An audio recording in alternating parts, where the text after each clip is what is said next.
All right, we want to get you back to that breaking news we were talking with Alex about. Police in Kansas City giving us an update. Let's listen in.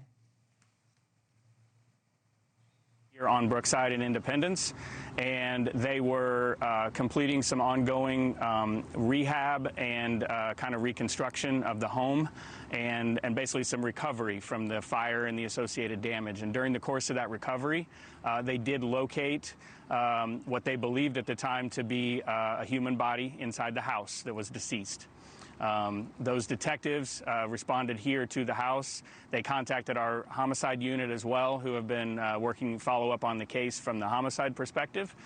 They all responded here to this house, and the location where they did locate this deceased person in the basement, they responded down in there and did confirm this is a deceased person.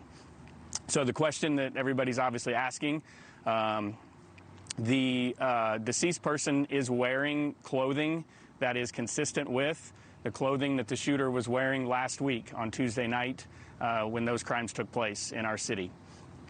Homicide investigators are working under the assumption right now, the preliminary investigative assumption, that this is the suspect that was wanted in those cases and that was quickly tracked to this house that initial night.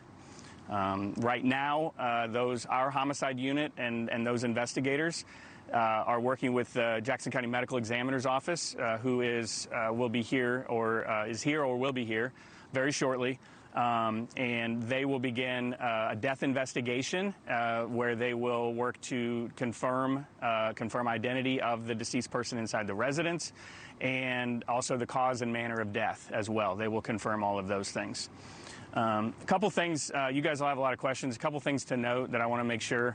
The basement in question in this was initially, at the end of the fire, it was flooded with water.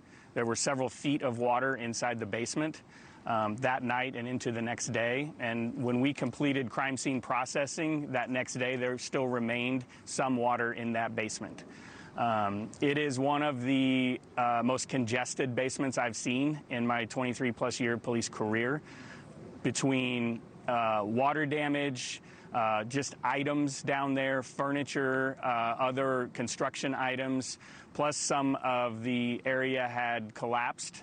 The stairway down into the basement is basically partially there. It requires a person to sort of jump.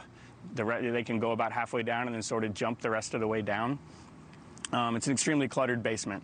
The family that found this deceased person today had been back to the house several times between us releasing that scene and today. They'd been back there completing, obviously, recovery, trying to get whatever items they could out of there to salvage and try to straighten up or anything as best as they could. They had been in there several times during the course of the last couple of days. So right now, where we stand from the investigative standpoint, the medical examiners will do their collection of evidence. They will work with our investigators to get everything that they have up to this point, and they will complete their investigation. That death investigation will be completed by our department. We are here in Independence, but that'll be completed by our department at their request as a continuation of the investigative follow-up that we've been doing over the last week. Probably, I'll just, whatever questions you guys have at this point. Is this his family? Yeah, correct. Yes, family of that shooting suspect from last week that's been identified in all of the bulletins and the wanted and all of those things. Yes. So we've seen police officers and we've seen canine dogs comb this property several times over the last several days. It strikes me as highly unusual that they would not be able to locate this body despite the conditions in the flooding. Can you comment on that? Yeah, there's a lot of resources that have been out here. They have been around this property. They've been above this property. They've been inside the house several times. We have many of our federal partners have been here using those resources: fire department, fire marshal, equipment, dogs, cadaver dogs, search and rescue dogs. I'm probably leaving some things out, but it's everything you can think of has been here. That's correct. To include the deceased family members have been in that house completing rehab and recovery. Your word unusual is not, sorry, my radio. The word unusual is not misapplied in this situation. I agree with you. Thank you for watching. Subscribe below and download our NewsNation app right now on your phone, and you will get fact-based, unbiased news for all Americans.